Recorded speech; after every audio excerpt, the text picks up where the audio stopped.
This video is audio content only. It does not contain any video footage or images. If you are expecting visual content, please be aware. This is intentionally provided in an audio-only format. We recommend listening to the audio rather than watching the screen. Thank you for your understanding. Welcome. Today, we journey back to a time when the horizon held a terrifying secret. For 3 centuries, the Barbary corsairs operated a massive human trafficking enterprise, raiding coastal villages from Italy to Iceland. This wasn't just piracy.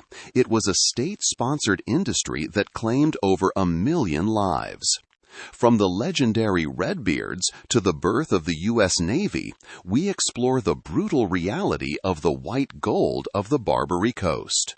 Stay with us as we uncover the true price of a human soul in the markets of Algiers. Chapter 1. The White Gold of the Barbary Coast. Chapter 1. The White Gold of the Barbary Coast. Long before the golden age of piracy in the Caribbean captured the popular imagination with tales of buried treasure and swashbuckling rogues, a far more systematic and devastating form of maritime predation was unfolding in the Mediterranean and the North Atlantic. This was the era of the Barbary corsairs, a period spanning 3 centuries where the primary loot was not gold or silver, but human lives. From the 16th to the early 19th centuries, the coastal communities of Europe lived in a state of perpetual anxiety, their eyes constantly scanning the horizon for the distinctive lateen sails of the North African raiders. These were the pirates of the Barbary Coast, operating from the semi-autonomous Ottoman regencies of Algiers, Tunis, and Tripoli, as well as the independent Sultanate of Morocco. The origins of this massive human trafficking enterprise were rooted in a complex weave of political upheaval, religious conflict, and economic necessity. The rise of the corsairs gained significant momentum following the conclusion of the Reconquista in 1492. When the last Moorish kingdom of Granada fell and the Spanish monarchs expelled both Muslims and Jews from the Iberian Peninsula, a wave of destitute and bitter refugees flooded into North Africa. Many of these exiles were driven by a desire for retribution against the Christian powers that had displaced them. They brought with them intimate knowledge of the Spanish and Italian coastlines, turning their grief into a weaponized industry of piracy and slave raiding. At the center of this rising storm were 2 brothers who would set the template for the Barbary corsair, Unearthing and Harrowing, known to Europeans as the Barbarossas or Redbeards. Born on the Greek island of Lesbos to a father who was a Christian renegade turned Ottoman soldier, the brothers were quintessential products of the Mediterranean's fluid identities. They began their careers as simple sailors, but quickly transitioned into piracy to impede the operations of the Knights of St. John. Their ambitions, however, far exceeded mere plunder. In 1516, the Barbarossa brothers led an invasion of Algiers, executing the local ruler and establishing a base for anti-Spanish operations. When Unearthing was killed in battle in 1518, Harrowing took the reins, realizing that to survive the might of the Spanish Empire, he needed a powerful ally. He pledged allegiance to the Ottoman Sultan, receiving military aid and janissary troops in exchange for suzerainty. This transformed Algiers from a pirate nest into a formal Ottoman regency, a military republic that lived by the sword and the slave trade. Harrowing Barbarossa was more than a pirate. He was a naval genius who eventually became the Grand Admiral of the entire Ottoman fleet. Under his leadership, the corsairs were not merely outlaws, but the naval arm of a superpower engaged in a centuries-long jihad against Christendom. This religious dimension provided a moral framework for their actions. Under Islamic jurisprudence of the time, non-Muslim captives taken during war could be enslaved, a practice that the corsairs framed as a holy mission. The Mediterranean became a frontier of perpetual conflict, where taking slaves was considered a legitimate spoil of war. As the 16th century progressed, the scale of these operations grew to industrial proportions. The corsairs relied on speed and deception. They used oared galleys that could maneuver in calms where heavy European merchant ships were helpless. They frequently flew the flags of friendly nations, wore European clothing, and hailed crews in their native languages to get close enough to board.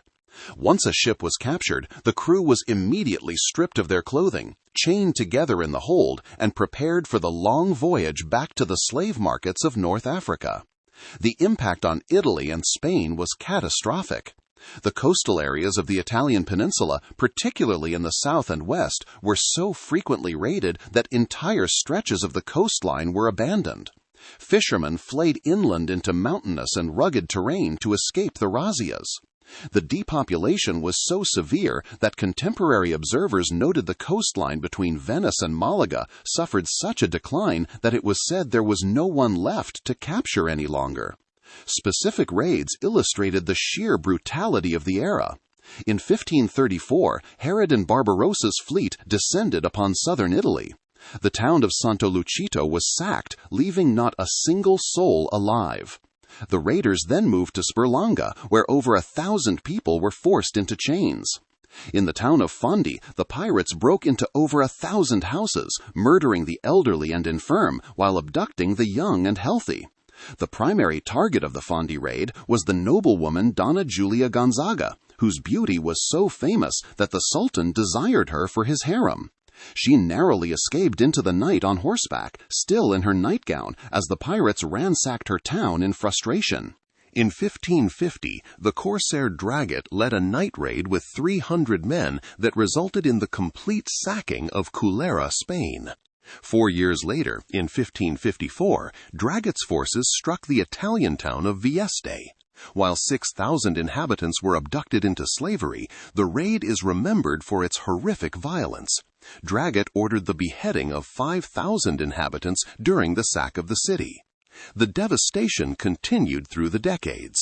In 1544, the island of Ischia was hit, resulting in 4,000 prisoners. Shortly after, the raiders deported the population of Lipari, with estimates of the enslaved ranging from 2,000 to 9,000 people.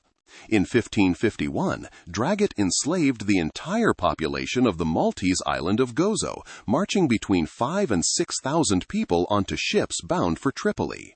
The nature of the Barbary threat changed dramatically around the turn of the 17th century with the arrival of renegades, European converts who brought advanced naval technology to the North African coast. With this new technology, the Barbary corsairs expanded their hunting grounds far beyond the Mediterranean. They began to prowl the English Channel, the Irish Sea, and the Atlantic seaboard. Between 1609 and 1616, England alone lost 466 merchant ships to these raiders. The fear in the west country of England was so palpable that fishermen were often too terrified to put to sea. In August 1625, corsairs raided Mounts Bay in Cornwall, dragging 60 men, women, and children into slavery. The raids became so frequent that they were occurring almost daily along the coasts of Devon and Cornwall. The expansion reached deep into the Atlantic. In 1617, Algerian corsairs conducted a major raid on the Portuguese island of Madeira, abducting 1,200 inhabitants. The following year, they struck the Canary Islands, capturing another 1,000 people. Perhaps the most strategically significant move occurred in 1627, when the Salé rovers, under the leadership of the Dutch renegade Janwara Janzoen, occupied Lundy Island in the Bristol Channel. For 5 years, the corsairs held this island, flying the Ottoman flag and using it as a fortified base to hold European captives before sending them to the markets of Algiers. From his base at Lundy, Janzoen, who had taken the name Morad Reis the Younger, launched the 1627 expedition to Iceland. A fleet of 4 ships sailed more than 2,000 miles north to the remote fishing villages of the eastern fjords and the Westman Islands. The raiders murdered dozens and captured approximately 400 others, including the Reverend Olafur Eagleson and his family. The captives were brought back to Algiers, a journey through freezing northern waters and then the sweltering heat of North Africa that many did not survive. 4 years later, in June 1631, Morad Reis the Younger struck again, this time targeting the small coastal village of Baltimore in West Cork, Ireland. Guided by a captured pilot who held a grudge against the villagers, the corsairs landed 200 men under the cover of darkness at 2 a.m. They spread out through the village, waiting at the doors of the sleeping inhabitants. At a signal, they smashed in the doors with iron bars and firebrands. In a matter of hours, 107 people, almost the entire population of the settlement, were dragged from their beds and forced onto ships. The village was left a smoking ruin, and it remained virtually deserted for decades afterward. Only 2 of the Baltimore captives are ever recorded as having returned to Ireland. The success of these raids was facilitated by the internal divisions and naval disparities of the European powers. For much of the 17th century, nations like Great Britain and France found it more expedient to pay tribute to the Barbary states rather than engage in costly naval warfare. These payments were essentially state-sponsored protection money. This system eventually extended to the young United States, where tribute was paid to the Barbary states to ensure the safety of American merchant vessels. The Barbary states themselves were complex societies where the line between piracy and statecraft was non-existent. The Deys and Pashas who ruled Algiers, Tunis, and Tripoli were often former corsair captains who had risen through the ranks. They relied on the 10% share of all captured prizes to maintain their lavish courts and pay their soldiers. Piracy was the economic pillar of the region, employing a significant portion of the workforce. In Algiers, it was estimated that 25% of the city's population was involved in the piracy industry in some capacity, from shipbuilders and investors to the sailors themselves. The sailors who manned these ships were a diverse and multi-ethnic lot. While many were native Berbers and Arabs, the crews often included Turks, Syrians, and a significant number of European renegades. Some, like January Janssen, even rose to become governors and admirals. The raids were not merely about capturing labor, they were also about the lucrative business of ransom. The corsairs quickly learned that certain captives were worth far more than their labor value. Wealthy merchants, noblemen, and priests were held in special prisons while negotiations for their release were conducted. This created a secondary industry of redemption, which became a primary economic motive for the Barbary states, as they could extract massive sums from European families and governments. The constant threat of capture profoundly shaped the psyche of coastal Europe. Watchtowers, known as Martello Towers or Genoese Towers, were constructed along the Mediterranean coasts to provide early warning of approaching corsair ships. When the signal fires were lit, villagers knew they had only minutes to flee inland. This climate of fear discouraged the development of coastal industries and led to a hollowed-out geography where the most fertile lands near the sea were left untilled. The sheer scale of the displacement is difficult to grasp. Historian Robert Davis estimates that between 1 million and 1.25 million Europeans were enslaved by the Barbary corsairs during the peak period from 1530 to 1780. While some historians have questioned these figures, even conservative estimates point to a massive and sustained human tragedy. This was a reciprocal pattern of enslavement in the Mediterranean, as Christian powers also engaged in the capture and enslavement of Muslims, but the industrialized nature of the Barbary trade and its expansion into the Atlantic made it a unique phenomenon in early modern history. By the mid-17th century, the Barbary corsairs were at the height of their power, effectively ruling the Mediterranean and casting a long shadow over the Atlantic. They had transformed from a collection of displaced refugees into a sophisticated network of military republics that challenged the greatest empires of the day.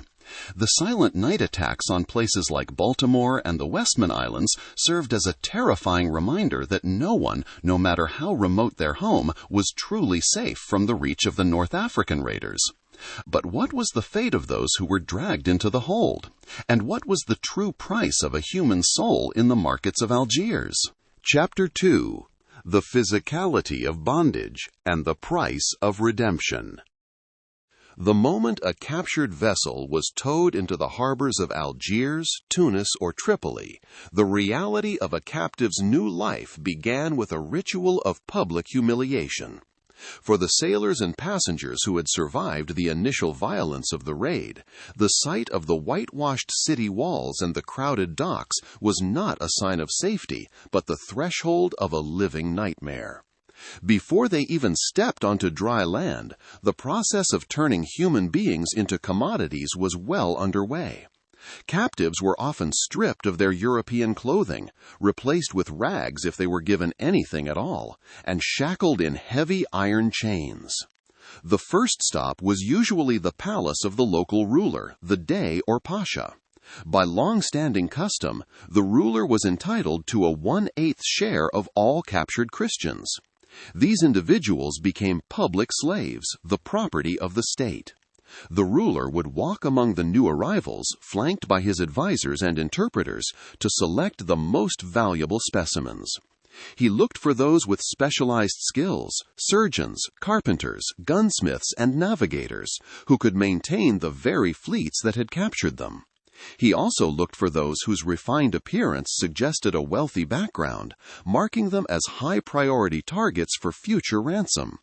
The young and the beautiful, both women and boys, were often set aside for the domestic service of the palace or the seclusion of the harem. For the majority who were not selected by the ruler, the next destination was the slave market, or the souks. Here, the captives were paraded through the streets to show the townspeople that the corsairs had returned with a fresh harvest. At the market, they were forced to stand for hours as prospective buyers inspected them with the clinical detachment one might show toward livestock. The experience was one of invasive physical scrutiny.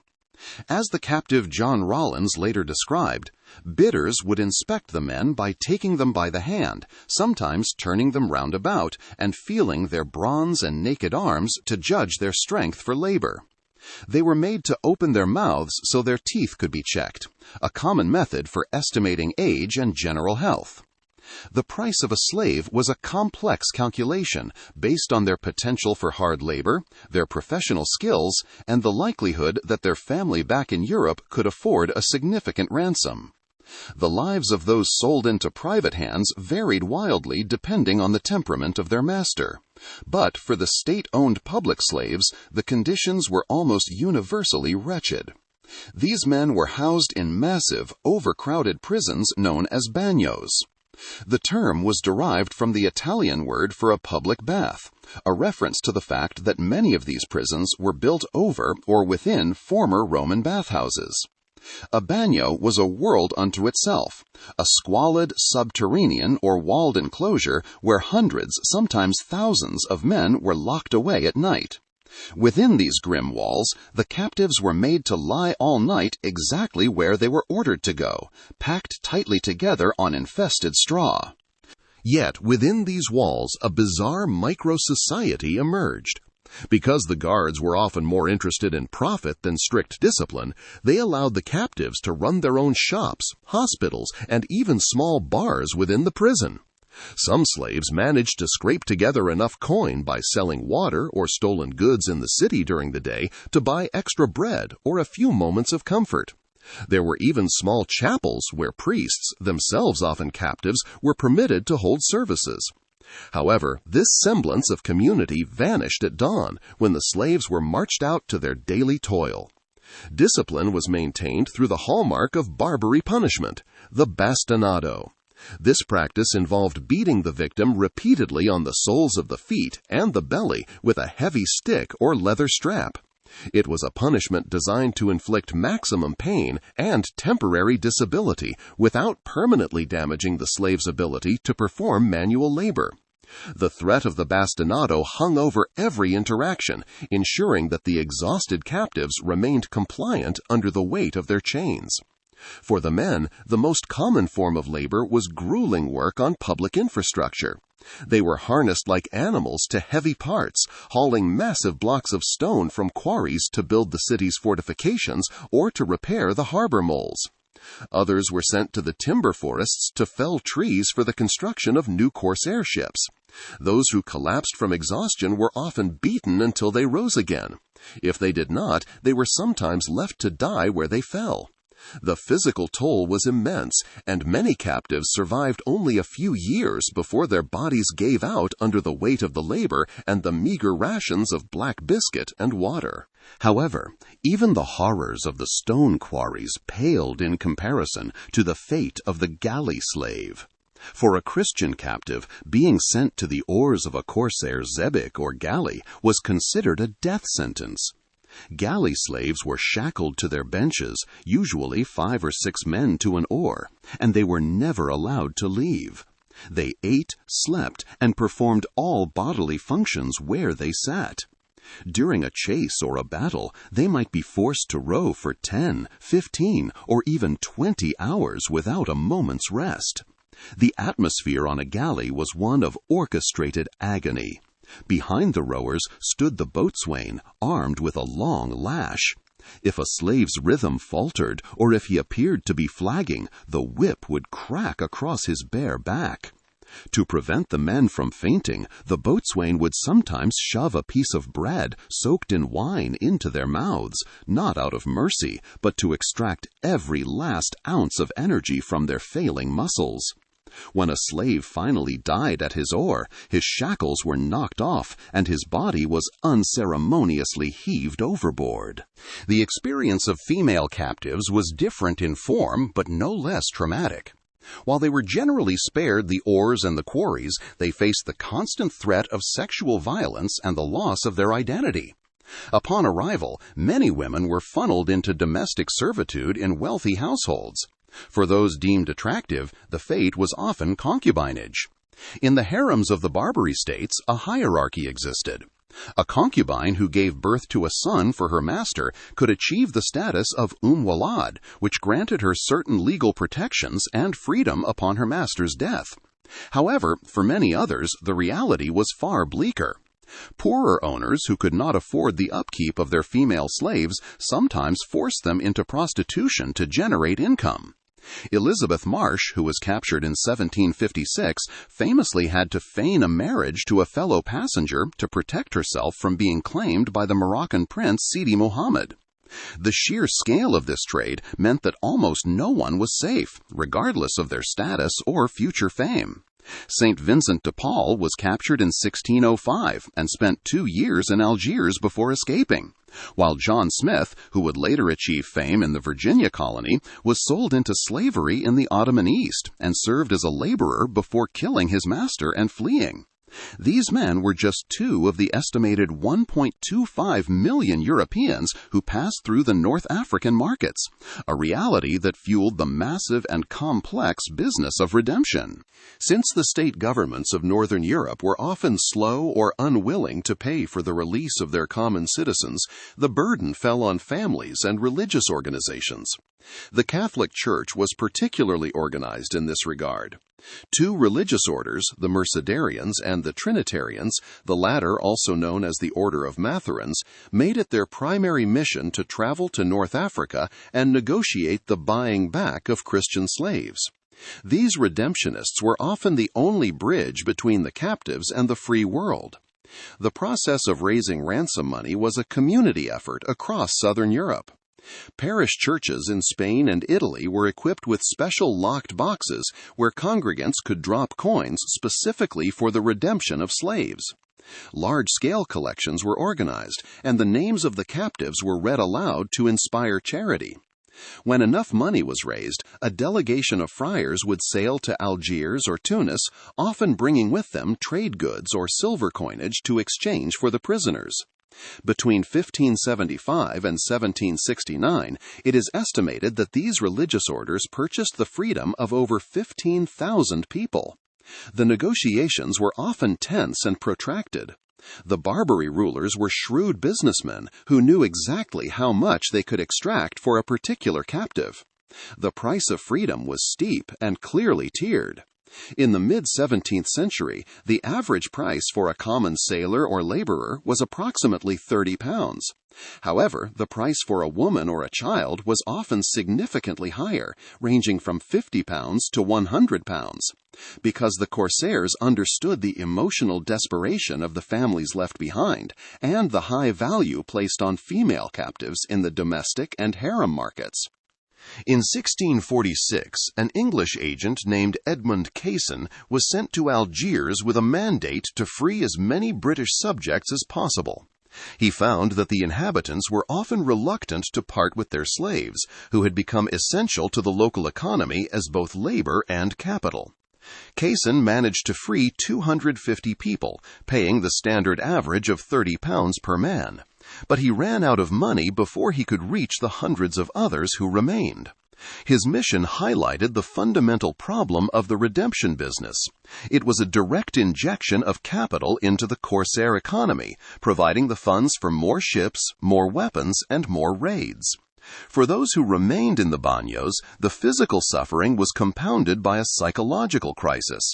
They were trapped in a system that viewed them as property, their only hope for escape being a ransom that might never come, or a conversion that would sever their ties to their homeland forever. As the years passed, the line between the captive and the captor began to blur for some, leading to a phenomenon that would haunt the European imagination: the rise of the renegades. Chapter 3: Renegades and Narratives: The Cultural Impact of Conversion. The social landscape of the Barbary Coast was defined by a fluid divide between the enslaved and the free, a boundary often crossed by those who chose to turn Turk. While the aforementioned million-plus captives languished in bagnios, a unique group of foreigners occupied a position of power and controversy: the renegades. Between 1580 and 1680, as many as 15,000 European Christians converted to Islam in the Barbary states. For these men, identity was fluid and multi-layered. While some converted under extreme duress, many were disillusioned outcasts or sailors seeking wealth and social mobility utterly unattainable in the rigid class structures of Europe. They were not merely victims of circumstance, but individuals seeking opportunity in a society that, despite its brutality, offered a meritocratic path for the skilled and the bold. The impact of these converts was most visible in the transformation of the corsair fleets, as men like Seaman Danziger and John Ward introduced the square-rigged ships that fundamentally altered North African technical capabilities. This phenomenon extended into the highest levels of administration. Samson Rowley, an Englishman who became the treasurer of Algiers, illustrates the heights a skilled renegade could reach. Because the local rulers often distrusted their own subjects, they relied on converts to manage finances and bureaucracies. However, this loyalty was often a one-way street.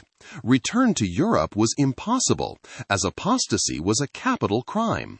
A renegade who fell into Christian hands could expect a swift execution or a slow death at the hands of the Inquisition. This total erasure of former identity is best exemplified by January Janssen, whose career as Murad Reis the Younger was defined by a complete lack of national sentiment. For those who did not convert, the experience of captivity was processed through the captivity narrative. These accounts became a major literary genre, serving as the primary source of information for a European public hungry for tales of barbarian cruelty. Among the most celebrated figures was Miguel de Cervantes, who spent 5 years in the bagnio of Algiers. His 4 failed escape attempts and his observations of the multi-ethnic, chaotic life within the city walls profoundly influenced his later work. The captive's tale in Don Quixote is drawn directly from this ordeal, transforming his trauma into a cornerstone of Western literature. Similarly, Captain John Smith's narrative of his earlier enslavement in the Ottoman East added to the growing body of literature portraying survival as a testament to divine providence. The narratives of female captives were much rarer, but offered crucial insights into the gendered nature of the trade. Elizabeth Marsh's account, The Female Captive, 1769, detailed her 4-month ordeal in Morocco. Her account was significant for its portrayal of the psychological impact of captivity, describing symptoms of emotional detachment and melancholy that haunted her long after her release. Other accounts, such as those of Maria Martin, who was confined in a dark and dismal dungeon for 2 of her 6 years, and Eliza Bradley, a shipwreck victim, strengthened the genre's focus on the intensity of the female experience in North Africa. As the genre evolved, it moved from simple survival stories to sophisticated political and social critiques. In Royal Tyler's The Algerine Captive, the narrative was used to explore the complexities of the early American identity. Perhaps the most provocative literary argument came from William Ray, a sailor whose book Horrors of Slavery drew a direct parallel between the treatment of white Americans in Chapter 4. To the Shores of Tripoli, Forging the Navy. For the newly independent United States, the end of the Revolutionary War in 1783 brought a hard-won freedom that was immediately met by a terrifying vulnerability on the high seas. During the colonial era, American merchant ships had sailed under the protection of the British Royal Navy.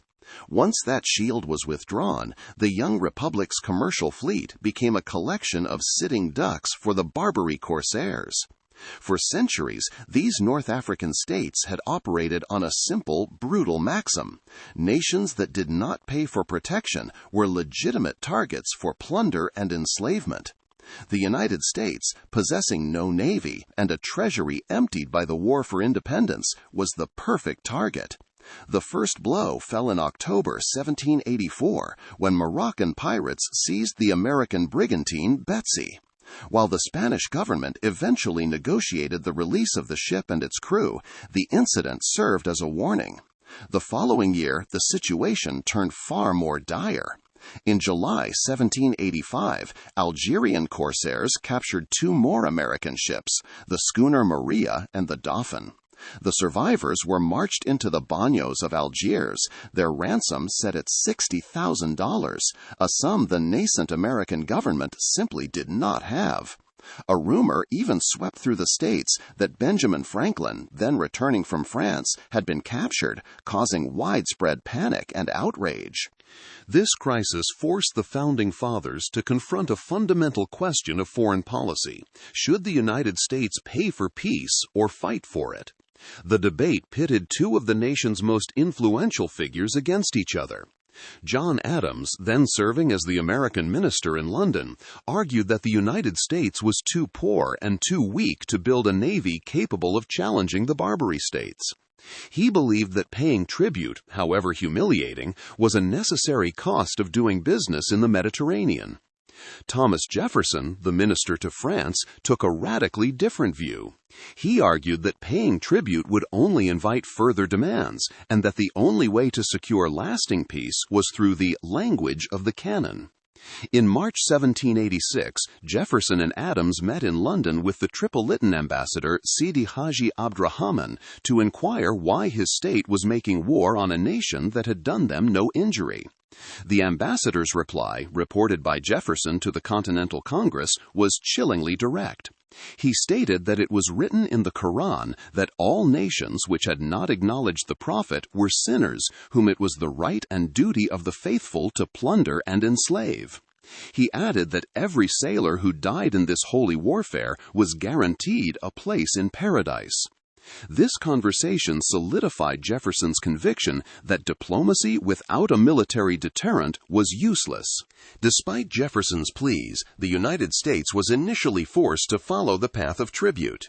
In 1786, a treaty was signed with Morocco, which remains the oldest unbroken friendship treaty in American history. However, the other Barbary states, Algiers, Tunis, and Tripoli, demanded far more than friendship. By the early 1790s, the situation had become a national embarrassment.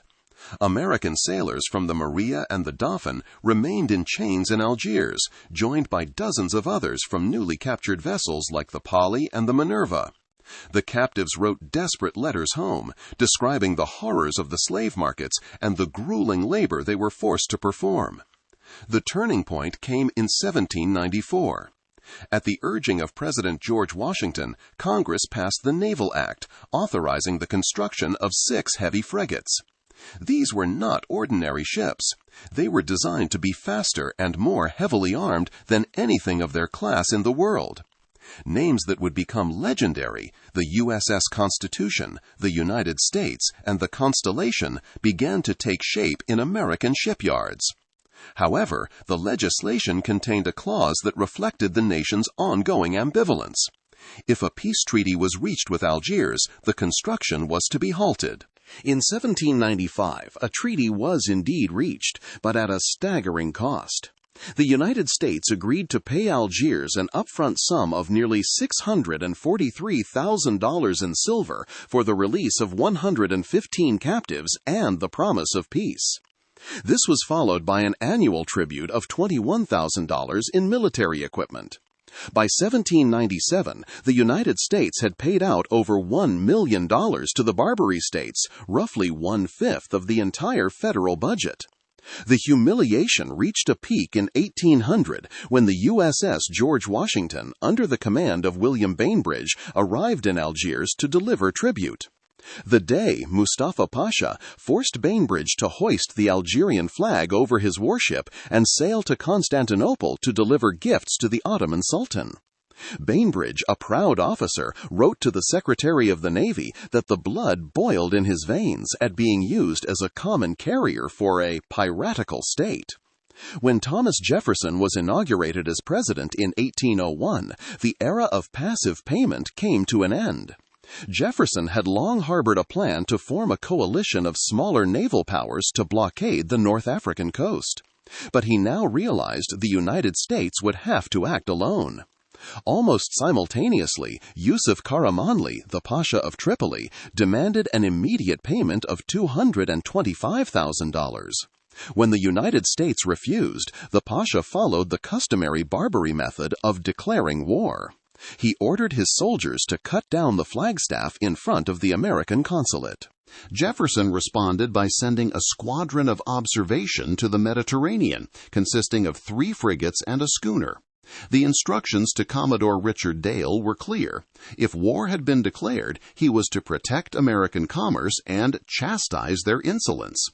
This was the beginning of the First Barbary War, the first major conflict fought by the United States outside the Western Hemisphere. The American fleet established a base in Sicily, using the ports of Messina and Syracuse to launch a blockade of Tripoli harbor. The war was characterized by a series of daring naval engagements and a catastrophic disaster that nearly derailed the American effort. In October 1803, the USS Philadelphia, a 36-gun frigate commanded by William Bainbridge, ran aground on an uncharted reef while chasing a Tripolitan corsair into the harbor. Under heavy fire from shore batteries and gunboats, Bainbridge was forced to surrender. The ship was captured intact, and its crew of over 300 sailors was marched into the city to be held as slaves. The Pasha now had a powerful American warship and a massive bargaining chip in the form of hundreds of hostages. The capture of the Philadelphia was a devastating blow to American morale, but it also provided the setting for one of the most famous exploits in naval history. To prevent the Tripolitans from using the frigate against the blockade, a young lieutenant named Stephen Decatur led a raiding party into the harbor on the night of February 16, 1804. Using a captured ketch renamed the Intrepid and disguised as a Maltese merchant vessel, Decatur's men slipped alongside the Philadelphia. They stormed the deck, overpowered the guards in a matter of minutes, and set the ship ablaze. As the flames lit up the night sky, Decatur and his men escaped without losing a single life. Horatio Nelson, the British naval hero, reportedly called it the most bold and daring act of the age. The blockade continued through 1804, with Commodore Edward Preble leading repeated bombardments of Tripoli's fortifications. The American fleet now included a diverse array of vessels, including the brigs Argus and Siren and the schooners Vixen and Nautilus. During these battles, the American officers, men like Decatur, Richard Somers, and Isaac Hull, developed the tactical expertise and esprit de corps that would define the U.S. Navy for the next century. However, the Pasha remained defiant, and the American sailors remained in the bagnios. Realizing that naval power alone might not be enough to end the war, the United States authorized a bizarre and unprecedented land campaign. William Eaton, a former army captain and consul to Tunis, developed a plan to restore the Pasha's deposed older brother, Hamet Karamanli, to the throne. Eaton, who spoke Arabic and had a deep understanding of North African politics, traveled to Egypt to recruit a mercenary army. In the spring of 1805, Eaton, along with Marine Lieutenant Presley O'Bannon and 7 other Marines, led a force of 500 Greeks, Arabs, and Berbers on a grueling 500-mile march across the Libyan desert. The destination was the Tripolitan city of Derna. After weeks of enduring thirst, hunger, and near mutiny among the mercenaries, Eaton's force reached the city and, supported by naval fire from the vessels offshore, launched an assault. Lieutenant O'Bannon led the charge, and for the first time in history, the American flag was raised in victory over a fortress in the Old World. This feat would later be immortalized in the Marine Corps hymn with the line, "To the shores of Tripoli." The capture of Derna provided the leverage needed to end the war. Fearing that Eaton's army would continue its march to Tripoli, Yusuf Karamanli signed a peace treaty on June 10, 1805. The United States agreed to pay a final ransom of $60,000 for the release of the Philadelphia's crew, but the Pasha was forced to renounce all future claims of tribute. While Eaton felt the treaty was a betrayal of the promise made to Hamet Karamanli, the war had achieved its primary objective. The systematic enslavement of American citizens by Tripoli had been stopped. However, the Barbary threat was not entirely extinguished. While Tripoli had been humbled, Algiers and Tunis watched from the sidelines, waiting for an opportunity to resume their raids. That opportunity came with the War of 1812. With the United States distracted by a massive conflict with Great Britain, the Algerian Dey, Haji Ali, declared war on the Americans, encouraged by British diplomats who hoped to keep the U.S. Navy occupied in the Mediterranean. Once again, American merchant ships were seized, and their crews were sold into slavery. As soon as the Treaty of Ghent ended the war with Britain in 1815, President James Madison requested that Congress authorize a final settlement with Algiers. He sent 2 naval squadrons to the Mediterranean, one led by the now legendary Stephen Decatur. Decatur's force was overwhelming. In June 1815, his squadron encountered the Algerian flagship Mashuda off Cape Gata.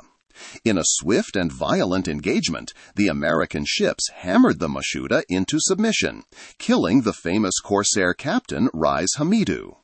Decatur then sailed directly into Algiers harbor and issued an ultimatum to the new Dey, Omar Pasha. He demanded the immediate release of all American captives, an end to all tribute payments, and $10,000 in compensation for seized property. When the Dey attempted to negotiate for more time, Decatur informed him that he would wait only as long as it took to send a boat to the shore and back. Faced with the sight of Decatur's heavy frigates cleared for action, the Dey capitulated. Decatur then sailed to Tunis and Tripoli, securing similar treaties and even forcing the release of several European captives as a gesture of American power. The victory in the Second Barbary War marked the end of the tribute era for the United States. The young nation had proven that it could project power across the Atlantic and protected citizens from a system of enslavement that had dominated the Mediterranean for centuries. The conflict had a profound impact on the American identity, transforming the U.S. Navy from a controversial expense into a permanent and respected arm of the government. The experience of the Barbary bagnios and the bravery shown on the shores of Tripoli provided the nation with its first post-revolutionary heroes and a new sense of its place on the global stage. For the sailors who had languished in the dark cells of North Africa, the sight of the American frigates on the horizon was not just a promise of freedom, but a sign that the world they were returning to was no longer one that would pay for its survival in chains. Chapter 5: The Long Shadow, Global Networks, and the Final Decline. To understand the true magnitude of the Barbary slave trade, one must look beyond the individual stories of bagnios and galleys and examine how this network of human trafficking fit into the broader, often overlapping systems of global slavery. While the Atlantic slave trade is the most widely documented, the Mediterranean was part of a sprawling web of exploitation that stretched from the West African coast to the steppes of Russia and the deserts of the Sahara. This system was not an isolated phenomenon, but a continuation of a long history of formal diplomatic slave tribute systems in the region, perhaps best exemplified by the Bakht Treaty. For over 600 years, this formal agreement between Muslim Egypt and Christian Nubia required the annual tribute of 442 slaves, setting a deep historical precedent for the tribute systems that the Barbary states would later impose on the maritime powers of Europe. The Barbary trade was unique in its mechanics. Unlike the industrialized transatlantic trade, which established permanent factories and forts on the African coast to funnel human cargo to the Americas, the Barbary corsairs operated as a paramilitary force. Their trade was built on a foundation of state-sponsored piracy, where the line between a merchant, a sailor, and a slave was often determined by a single naval engagement.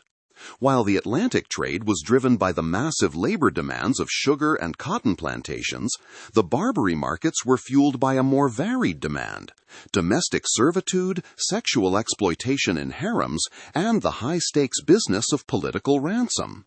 Alongside the 1 million to 1.25 million Europeans estimated by Robert Davis to have been enslaved, these markets were part of a larger Ottoman and Crimean network that claimed millions more.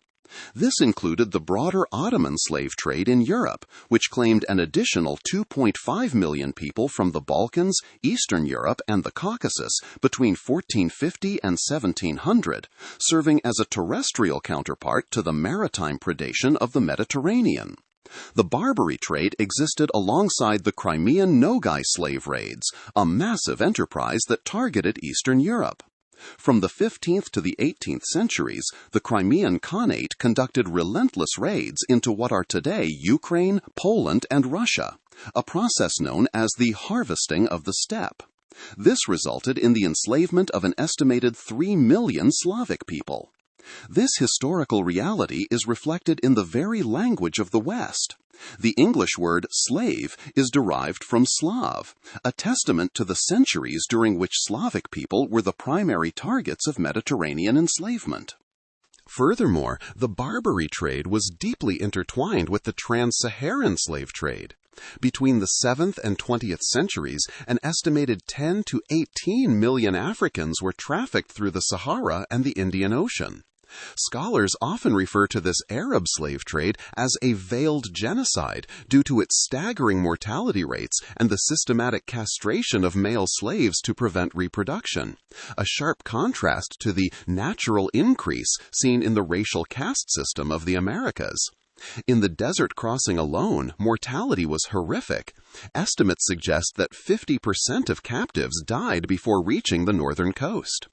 In North African ports like Algiers and Tripoli, the markets were a chaotic mix of origins, where a captured villager from the Niger River basin might stand on the same auction block as a sailor snatched from the North Atlantic. National responses to this threat varied. While the work of the Mercedarian and Trinitarian redemptionist orders continued, Northern European nations developed more systematic state-level solutions. In 1715, Denmark established a slavekasse, slave fund, a compulsory insurance sum for all seafarers designed to provide a ready pool of capital for the redemption of its sailors. This institutionalized response highlighted how deeply the threat of enslavement had integrated into the economic and social planning of European maritime states. As the 18th century progressed, the power of the Barbary states began to wane. The Ottoman Empire was in a period of slow retreat, and the rising navies of Europe were becoming increasingly intolerant of the corsair threat. However, the upheaval of the Napoleonic Wars provided the pirates with a temporary reprieve. As the great powers of Europe turned their cannons on each other, merchant ships were left vulnerable, and the corsairs launched a final aggressive wave of raids. The end of the Napoleonic Wars in 1815 signaled the beginning of the end. With peace restored in Europe, the focus shifted toward the total suppression of Mediterranean piracy.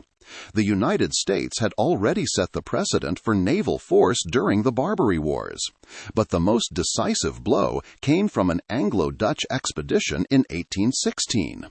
The trigger for this intervention was a horrific act of violence, the massacre of 200 Corsican and Sicilian fishermen under British protection by the order of the Dey of Algiers. The response was swift. Admiral Edward Pellew, the first Viscount Exmouth, led a combined fleet of British and Dutch warships back to Algiers. On August 27, 1816, they delivered a punishing 9-hour bombardment. The Allied fleet poured more than 50,000 shot into the Algiers fortifications, destroying the corsair fleet and setting the city's defensive batteries ablaze in a conflict described as more ferocious than the Battle of Trafalgar. The following day, the Dey capitulated, signing a treaty that included the immediate release of over 3,000 Christian slaves and a formal promise to end the practice of enslaving Europeans forever. While the 1816 bombardment broke the back of the Algiers fleet, the trade did not vanish. The economic structures of the Barbary states were too deeply rooted in human labor to be dismantled by a single battle. It would take a new era of European imperialism to finally close the markets. In 1830, France launched a full-scale invasion of Algeria. The pretext was a diplomatic insult, the fly whisk incident, where the Dey struck the French consul during a heated argument over debt. This provided the spark for a colonial occupation that systematically dismantled the legal and military framework of the corsairs. The abolition of slavery in these regions was a gradual process. When France abolished slavery in 1848, the law applied to Algeria. Yet officials were slow to enforce emancipation in the interior for fear of sparking rebellion. In the oases of the Algerian Sahara, the slave trade remained an open secret well into the early 20th century, only suppressed by increasingly strict decrees and the pressures of World War I. The legacy of the Barbary slave trade remains visible in the geography and culture of the Mediterranean. The genetic makeup of modern populations in southern Europe and North Africa carries the markers of centuries of intermixing caused by this massive human displacement. By the mid-19th century, the era of the Barbary corsair had passed into the realm of history, as steam-powered warships rendered the nimble pirate xebecs obsolete. Yet the history of the Barbary Coast is not merely a closed chapter of the past. The geography of human trafficking remains tragically consistent. In the wake of the 2011 collapse of the Gaddafi regime, slave markets resurfaced in Libya, with modern migrants being sold in the same coastal regions where the corsairs once held their auctions. This modern resurgence serves as a poignant reminder that the forgotten history of the Barbary trade is not a distant memory, but a recurring cycle of exploitation. If the geography of the Barbary Coast remains a site of human trafficking today, can the world ever truly say that the era of the corsair has ended? The Barbary slave trade was a 3-century era of systematic maritime predation that reshaped the Mediterranean and the Atlantic. From the terrifying raids on coastal Europe to the grueling labor of the bagnios and the high-stakes business of redemption, this was a global enterprise that forced burgeoning nations to forge their identities through conflict. It birthed the United States Navy and ultimately succumbed to the might of industrial warfare. Yet as modern slave markets resurface in these same regions, we are reminded that history is rarely a straight line. If the geography of exploitation remains unchanged, we must ask if the lessons of the past have truly been learned. The story of the Barbary Coast is a testament to human resilience and a warning of our enduring capacity for cruelty. Thank you for listening.